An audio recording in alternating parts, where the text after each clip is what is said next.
Salut tout le monde, je suis content de vous retrouver aujourd'hui. Alors, je vous avais parlé la semaine passée que je voulais me remettre à faire des podcasts, puis que j'avais un peu deux phases. Donc la première phase, c'était plus pendant quelques mois parler de la vie en général, puis d'aborder plusieurs sujets, mais de me concentrer sur une chose on va dire, qui me touche particulièrement, c'est au niveau de la jeunesse. Parce que je me dis, si j'avais eu certaines connaissances, si on m'avait dit certaines choses quand j'étais plus jeune, peut-être que ça m'aurait évité bien des erreurs. Et d'autres vont dire non, même si tu vas le dire à certaines personnes, ils vont quand même continuer à en faire à leur tête. Puis c'est bien correct.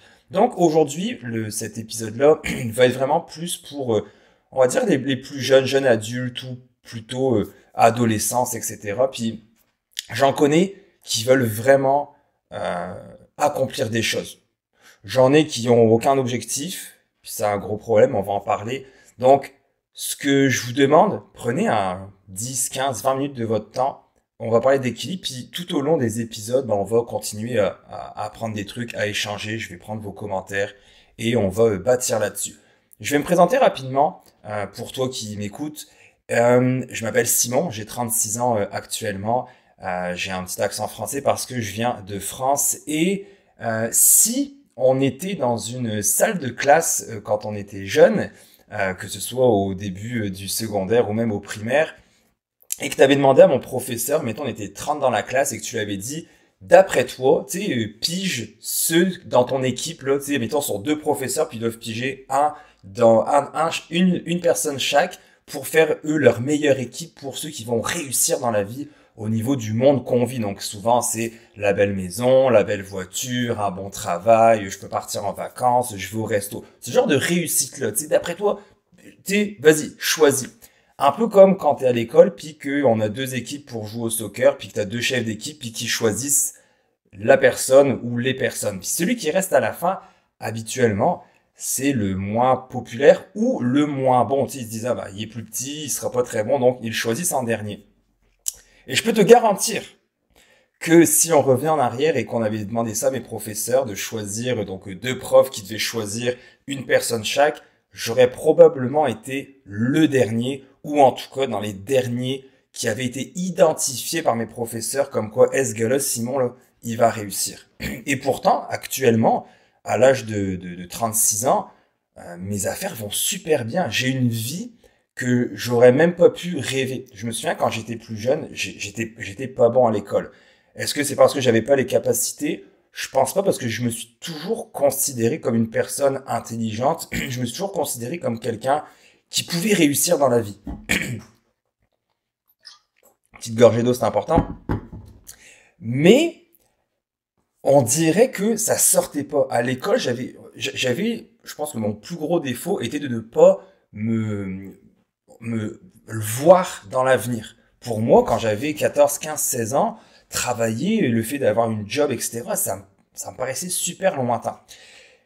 Par contre, j'étais pas con. Je faisais du sport, je faisais de la musique, j'apprenais vite, j'étais un gars quand même intelligent dans le sens que j'étais capable de cerner des gens, de dire, ah, lui, tu vois, c'est un gros, c'est pas une bonne personne, j'allais dire un gros mot, donc je le dirais pas, mais lui, c'était pas une bonne personne, ou, oh, lui, ça a l'air d'être un petit manipulateur, ou lui, il fait ses petits coups derrière le dos.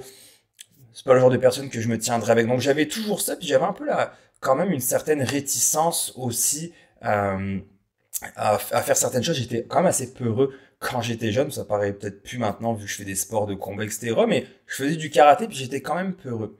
Et tout ça pour dire que il y a des jeunes qui ne savaient pas ce qu'il fallait faire. Il y a des jeunes qui savaient pertinemment que ce qu'ils faisaient c'était pas bien. Moi, je savais aussi que c'était pas bien, mais comme je disais à l'école, c'est jamais sorti. Donc j'ai une scolarité complètement euh, ultra difficile, hein, une scolarité vraiment qu'on n'envisage pas. Et déjà, le premier message aujourd'hui, je veux te dire, c'est que peu importe l'âge que t'as, ben la vie elle va passer de toute façon. Et la deuxième chose que je veux te dire, c'est que même si t'as pas été identifié actuellement par tes parents, par tes frères, sœurs, ta famille proche, par tes amis, par tes profs, comme une personne qui pourrait y arriver en tout cas pour atteindre tes objectifs que tu n'as peut-être pas actuellement. Peut-être qu'actuellement t'as pas d'objectifs, puis c'est correct, mais travaille là-dessus. Eh bien, c'est pas grave. Si tu loupes ta scolarité, J'aimerais te dire que c'est pas grave. Là, peut-être que certaines personnes vont me dire, bah oui, c'est très grave, mais l'école est très utile. L'école est très utile, même si on entend souvent, ah, encore une journée, je me suis pas servi du théorème de Pythagore. C'est vrai. Ce qu'on apprend, on l'oublie quand même assez rapidement. Par contre, ça va te donner une éthique de travail. L'école va t'apprendre à t'organiser. Tu vas pouvoir le faire sur le tas par la suite. Parce que tu as la différence entre l'école puis la vie active, c'est-à-dire quand tu vas travailler. Par contre, c'est vrai que l'école, ça va t'apprendre à socialiser. Ça va t'apprendre à commencer à faire des bons choix. Avec qui je me tiens. Quand tu arrives à la rentrée, je me souviendrai toujours, en seconde, donc pour vous ici au Québec, je pense que c'est pas mal le cégep, ou mettons la dernière année ouais, c'est secondaire, secondaire 4, secondaire 5. Et je me souviens que je connaissais personne parce que je passais du collège au lycée. Encore là, c'est différent, comme la primaire puis le secondaire ou le secondaire au cégep. Et je connaissais pas grand monde dans la classe. Parce qu'en plus, j'avais redoublé. J'ai redoublé 2 fois en passant. Et quand je suis arrivé, tu scannes un peu avec qui tu t'es, tu scannes un peu les gens, on s'assoit dans la classe, premier cours, puis directement j'en vois 2, 3 qui commencent à foutre, foutre le bordel, on va se le dire. Et avec qui je me suis tenu? Bah avec ces gars-là. Et je le savais pertinemment que c'était wrong. Je le savais, j'étais comme, j'ai-tu vraiment envie de me tenir avec eux? Puis je me suis tenu toute l'année, en tout cas une bonne partie de l'année, avec eux. Et ce genre de truc-là, on le sait au fond de nous-mêmes. Moi, ce que je te dis aujourd'hui, si je pouvais revenir en arrière, genre si j'avais su, c'est que bah il y a pas mort d'homme. Si tu scrapes ta scolarité, tu vas devoir travailler beaucoup plus fort. Je le disais dans l'autre podcast, c'est comme commencer un match de soccer, mais commencer pendant que l'autre a 10 buts d'avance, puis que toi tu dois y aller. Donc c'est très compliqué. C'est vrai que sur les réseaux sociaux, TikTok de ce monde, Instagram, etc., les gens qui n'ont pas d'études et qui réussissent font beaucoup, beaucoup, beaucoup de bruit. Beaucoup de bruit. Mais c'est pas parce que ça fait du bruit qu'ils sont nombreux. C'est comme on dit, les chiens jappent quand la caravane passe. C'est un peu la même chose. Je vais te faire un petit truc politique, peut-être plus pour les adultes. Si, parce qu'on fait plus de bruit, ça marchait, Éric Duhem serait au pouvoir. N'est-ce pas? Donc, tout ce que tu vois sur les réseaux sociaux, là je parle vraiment au niveau de la scolarité, les entrepreneurs, la réussite, je vis à Dubaï, j'ai 21 ans, puis Jack, je vais aller te montrer mon yacht, c'est pas forcément vrai. Et l'école, normalement, serait censée te développer l'esprit critique, de voir quelque chose, puis de réfléchir pour dire, est-ce que c'est vrai? Ou est-ce que je suis en train de me faire passer comme pour un petit, en tout cas, tu comprends ce que je veux dire là, de faire passer quelque chose qui est pas vraiment vrai. Donc l'école serait censée être comme ça. Normalement, les professeurs devraient care pour nous à l'école. Normalement, nos professeurs. Moi, je me souviens que j'avais une prof à l'école qui me détestait. Puis maintenant, en tant qu'adulte, je peux le dire. Je devais avoir 14-15 ans. Elle m'haïssait. Elle s'appelait Madame Duhem. Je ne faisais rien et elle me mettait des mots dans le carnet. Donc on avait un carnet à l'époque. Puis mon père était pas très content quand j'arrivais avec des mots. Puis j'essayais de le dire à mes parents. Je n'ai rien fait. Elle ne m'aime juste pas. Mais pour eux, c'était, ben non, c'est une adulte, c'est une prof, elle aime tout le monde. Eh bien non. Je me souviens pertinemment, encore maintenant, 20 ans plus tard, que cette personne-là, cette prof-là, ne m'aimait pas. J'avais une autre prof de maths qui ne m'aimait pas non plus. Est-ce que je foutais le bordel? Oui. Est-ce que j'étais un bon élève? Non. Bon, bah, elle avait pas de préférence pour moi, et des fois, elle en rajoutait. Parce que c'est des profs. Comme nous, c'est des humains. Donc, des fois, ils ont des bonnes journées, des fois, ils ont des mauvaises journées, des fois, ils vont s'énerver, puis ça leur prend un souffre-douleur, puis, bah, c'était souvent moi. Parce qu'en plus, ils savaient que mes parents étaient très réceptifs à avoir des petits mots dans le carnet, parce que ils se voyaient aux rencontres parents d'élèves. Donc, si l'école pour toi c'est difficile, fine, ça se peut. Comme moi, si j'avais été diagnostiqué à l'époque, j'aurais probablement eu un trouble de l'attention, un TDA, avec hyperactivité. Ça n'a jamais été diagnostiqué parce qu'à notre époque, sans paraître pour un vieux, bah, ça n'existait pas vraiment. Mais si c'est ton cas, c'est correct. Par contre, prépare-toi à travailler fort. C'est comme si quelqu'un de 180 livres veut peser un poids de 170 livres, fine, versus quelqu'un qui en pèse 250 puis qui veut atteindre 170. Ça va être long longtemps, ça va être difficile. Ça va lui prendre beaucoup plus de temps, beaucoup plus d'efforts. Il va avoir des plateaux. Ça va être difficile pour lui parce que des fois, il progressera plus, puis il risque d'abandonner plus facilement qu'un gars de 180 ou une fille qui veut descendre de 10-15 livres. Même chose ici. Par contre, une chose qu'il faut que tu fasses le plus rapidement possible, puis je suis sûr que tu as un téléphone, sinon tu as une feuille et un crayon, commence à écrire tes objectifs. Ça, c'est l'une des premières choses. Puis je te le dis, là, tes objectifs vont changer. Moi, à l'époque, c'était jouer de la guitare dans le métro. Ça fait des mois et des mois que j'ai pas fait plus que 10 minutes de guitare ou 15 minutes. Donc tes plans, ils vont changer. Plus les années vont passer, plus tu vas te connaître. Et même encore maintenant, à l'heure actuelle, à 36 ans, bah, j'ai des préférences qui sont en train de changer. Avant, j'aimais certaines choses, puis je suis comme, ah, j'aime bien ça finalement. Parce que je touche aussi à plus de choses, j'essaye des choses. Donc, première chose que tu devrais faire, c'est te fixer une liste d'objectifs. Aussi bête soit-il. Ça peut être un petit frère, une petite sœur ou une grande sœur de te dire, hey, j'aimerais ça que, puis t'as vécu des choses difficiles par exemple, bah, j'aimerais ça que ma sœur ne vive pas les mêmes choses, bah, je vais lui montrer, je vais lui apprendre des trucs. Tu sais, je le disais la fois passée quand je suis allé voir les jeunes au secondaire 5 dans une école au collège français, je leur disais, vous êtes en secondaire 5.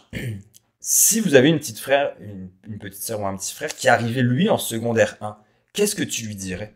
Ce serait quoi ton conseil que tu pourrais lui dire pour passer un bon secondaire? Puis j'avais eu des bonnes réponses. Les fréquentations, tu sais, c'est revenu beaucoup. Ou te mets pas trop de pression, tu sais, ça passe vite de toute façon. Et toi, qu'est-ce que tu lui dirais à ton enfant, à ton petit frère, à ta petite sœur, à ton cousin? Bah, c'est un petit peu ça, c'est de se dire qu'est-ce que je veux plus tard en se mettant des objectifs qui vont changer. Puis comme je te disais, les objectifs, ça peut être euh, prendre soin de quelqu'un d'autre, ça peut être hey, j'aimerais payer un jour un voyage à mes parents. Il y en a qui m'avaient dit ça, sa mère travaillait, il était venu me voir à la fin de la conférence, sa mère avait 2 jobs, elle travaillait de nuit pour lui payer l'école privée. Ça m'avait fait de la peine, j'étais comme, tu sais, il y a des parents vraiment qui galèrent puis qui se sacrifient pour leurs enfants. On le voit pas. Moi, quand j'étais gamin, je le voyais pas, mais mes parents se sont sacrifiés. Maintenant, je me sacrifie plus ou moins pour ma fille, mais oui, il y a des fois où je ferais bien d'autres choses que de rester à côté d'elle à faire un bricolage. Mais on passe du temps ensemble, puis on crée des liens. Et ce que je veux te dire par là, c'est ces objectifs, ça va te mettre un focus, ça va te mettre un point sur ce que tu veux atteindre. Je compare ça souvent à un marin qui s'en va en mer, puis versus un autre marin qui est pas préparé, qui embarque sur le bateau, puis il dit ok, on va où? Je sais pas, on va là-bas. Versus un marin qui est prêt, puis qui a un plan, un cap, un objectif, puis qui a préparé. Il s'est dit, hey, tu vois, on s'en va du Canada, là, de notre côte à nous au Québec, jusqu'à la côte française, où est-ce qu'il y a le débarquement, par exemple, de Normandie, donc côte française à l'ouest. Et il va se préparer, il va dire, hey, tu sais quoi, dans cet océan-là, il y a des tempêtes. Il y a souvent des tempêtes, donc on va se préparer, on va prendre plus de bouffe que pas assez. Il va garder un cap, il va avoir un genre de GPS là maintenant là, sur un GPS pour savoir où est-ce qu'il va, c'est quoi la direction. Donc lui, il va vivre des tempêtes, comme l'autre marin, parce que dans la vie, tu vas vivre des tempêtes, que ce soit en couple, que ce soit en amitié, que ce soit en business, que peu importe avec ta famille, c'est tough la vie, t'as des tempêtes, c'est pas juste. Et c'est ça qui nous fait apprécier, tu sais, ces downs-là te font apprécier les plus highs que t'as.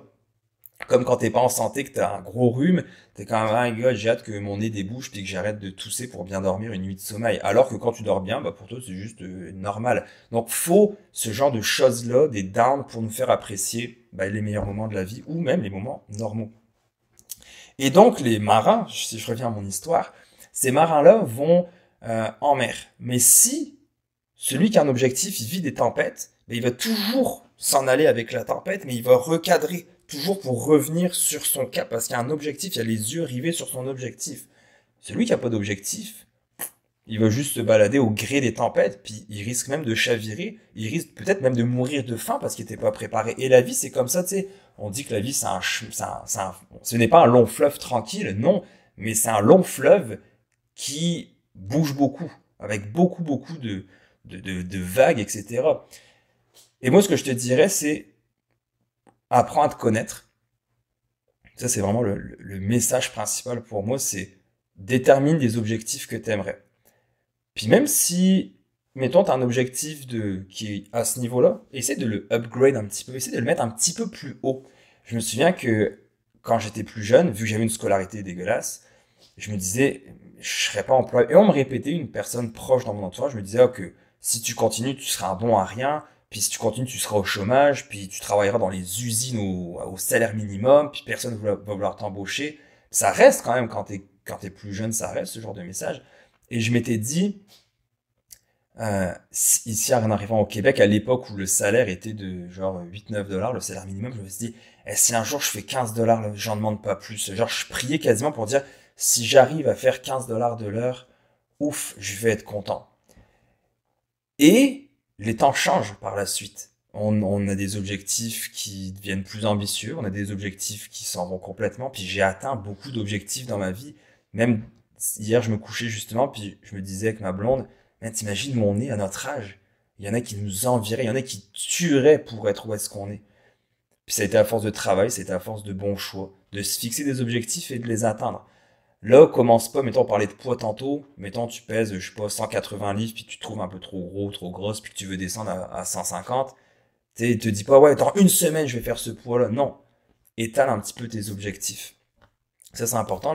Au prochain podcast, je te parlerai des objectifs SMART qui sont importants. Donc, je t'en parlerai pour bien les accomplir. Mais si tu me suis dans ce chemin-là, commence à écrire même tes rêves les plus fous.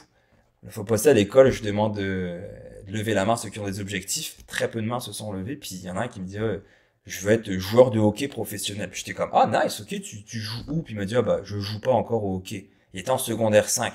Je veux pas dire que c'est pas trop tard, mais c'est trop tard.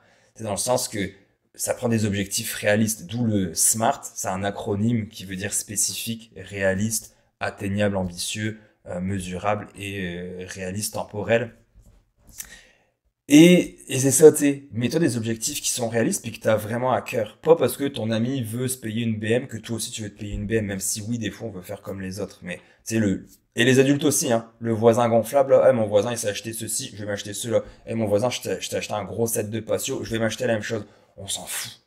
On s'en fout. Puis je comprends qu'on peut être tous dans ce pattern-là, mais, écoutez, on l'emportera pas avec nous dans notre temps, puis c'est pas forcément ça qui te rend heureux. Donc, moi, ce que je te dirais, détermine tes objectifs. Puis, peu importe comment les gens te voient, on s'en fout, c'est ta perception à toi qui va être importante. Si les gens te voient comme un loser, tu sais quoi, tu sais ce qui est intéressant? Puis les plus vieux pourront nous le dire. La chicks, c'est un vieux mot, la chicks du secondaire qui était super belle, le gars super cute de l'équipe de foot puis populaire, là, ça dure pas. C'est l'une des choses pour lesquelles j'adore perdre mes cheveux, parce qu'on vieillit, ça veut dire, puis d'avoir des petits rides, c'est que tu peux te transposer plus tard. Tu peux, comme tu vois maintenant, t'as une perspective, t'as une distance maintenant. On a plus 10 ans, on a plus 15 ans, donc tu vois de te dire, tu sais, quand mes parents me disaient, oh, fais attention à ce gars-là, bah maintenant j'ai vu que, merde, ils avaient vraiment raison, il a vraiment mal tourné. Et de voir aussi les gars que tu disais, ils ont tout. Les parents sont bien, ils sont chanceux, ils ont tout ce qu'ils veulent dans la vie. Bah, finalement, c'est pas eux qui ont réussi. C'est pas eux qui sont vraiment heureux dans la vie. C'est pas eux qui sont épanouis. Donc, mets-toi des objectifs que tu aimerais atteindre. Puis au prochain podcast, je vais essayer de te donner des listes, un petit peu des idées que tu pourrais avoir. Parce que des fois, on n'en a pas d'idées, c'est comme, je sais pas trop. Puis, essaye des choses. Essaye des choses, apprends à te connaître. Essaye de pas abandonner, bien entendu, mais apprends à te connaître. Puis, fais la part des choses entre divertissement, plaisir, puis focuser sur des choses. TikTok, c'est pas mauvais. Instagram, c'est pas mauvais. Par contre, si tu passes ta vie à faire ça, comme les jeux vidéo, à passer ta vie à jouer aux jeux vidéo, c'est peut-être mauvais, tu sais. Puis, je pense que l'équilibre dans la vie, ça va être une chose qui est super importante. Il y en a qui, tu sais, je préfère quelqu'un qui s'entraîne 2 fois semaine, 3 fois semaine, qui fait ça pendant 10-15 ans. Je suis propriétaire d'une école d'un gym. Je donne des cours de jiu-jitsu. Plutôt que quelqu'un qui vient 6 fois, là, pendant un mois, là, il est venu 6 fois par semaine, et là, il fait de la muscu, puis là, il va être beef, puis qu'au bout d'un mois, il est magané, puis il arrête. Ça sert à rien. Tu sais, la constance, l'équilibre, c'est ça qui va faire que tu auras du succès. C'est toujours, sans arrêt, sans arrêt. Puis on fera la différence entre la constance et l'acharnement.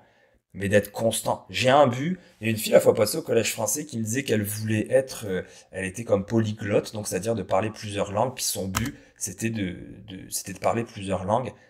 Et elle parlait déjà 4-5 langues. Et son but, elle travaillait pour ça. Elle continuait à prendre des cours. Elle écoutait la télé à chaque jour dans une langue différente. Donc, si tu as un but après, on le verra la fois prochaine, mets-toi un plan pour arriver à ce but-là. Mets-toi un plan pour te dire, ok, ce but-là, il est nice, ça m'intéresse. Puis, ne change pas non plus de plan à chaque 2 semaines. Tu sais, je te disais, c'est normal que tes plans changent, tes objectifs changent. Mais il faut faire attention à ça parce qu'on est aussi dans une génération où on passe, tu sais, on fait un petit peu tout et rien. Une chose qui m'a impressionné ici au Québec, c'est un peu différent en France, c'est qu'ici les jeunes font, j'en reparlerai plus tard aussi, je vais conclure là-dessus, les jeunes font, ils essayent, puis s'ils aiment pas, ils arrêtent. Je te prends l'exemple du jiu-jitsu ou de la muscu par exemple. La première fois que tu fais de la muscu, mais c'est terrible. C'est terrible. La deuxième fois, c'est terrible. T'as mal partout si t'as vraiment bien fait ça. T'as des courbatures, tu peux même plus t'asseoir, tu vas à la salle de bain, t'es comme, my god, je peux plus monter mes marches. Mais il faut continuer pour apprécier. Donc je dis pas d'en faire pendant 10 ans, puis au bout de 10 ans, dire j'aime vraiment pas ça. Mais c'est normal qu'au début, quand tu vas commencer des choses, tu te cherches un petit peu, puis c'est quand je suis pas très bon en plus. Moi, que je me souviens, quand j'ai commencé la guitare, j'étais vraiment pas bon, j'avais mal au doigt, ça saignait, puis j'étais comme, c'est nul, tu sais, j'avais, je sais pas, 12-13 ans. Puis quand on prenait des cours en groupe, une personne là-bas, qui était un peu mon rival, au bout d'une semaine, il avait appris des choses, puis j'étais comme, man, ça me gosse. Donc, par compétition, je me suis mis à travailler, à pratiquer.